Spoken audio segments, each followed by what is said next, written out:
Aliansi Mahasiswa dan Pemuda Kabupaten Lahat, Sumatera Selatan, Senin siang kemarin menggelar unjuk rasa di depan Gedung Kejaksaan Tinggi Sumatera Selatan. Mereka memprotes terkait kasus pemerkosaan yang korbannya pelajar di Lahat, yang pelakunya dituntut hanya 7 bulan dan vonis 10 bulan penjara. Masa menuntut jaksa yang menangani kasus tersebut dipecat secara tidak hormat, karena diduga ada penyalahgunaan wewenang dalam penanganan perkara tersebut. Terkait dengan penonaktifan, kami memahami itu menjadi tindak lanjut yang dianggap tegas oleh publik.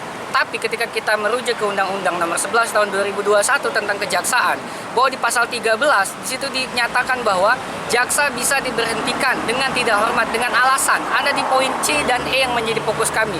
Pertama itu ketika dia melanggar sumpah jabatan. Kedua dia melanggar kode etik berat. Nah, hari ini kami menilai bahwa sumpah jabatan jaksa yang dilakukan oleh jaksa di Lahat itu sudah dilanggar. Berarti tidak ada alasan untuk Kejaksaan Agung tidak menindaklanjuti ke tahap pemberhentian dengan tidak hormat.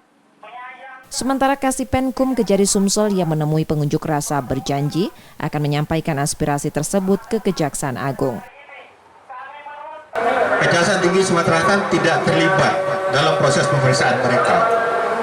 Mereka semua sudah diperiksa oleh Kejaksaan Agung.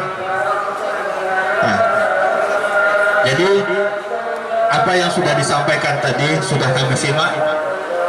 Nanti kita sampaikan ke Kejaksaan Agung supaya menjadi bahan perhatian bahwa masyarakat di Kabupaten Lahat sudah memperhatikan masalah ini.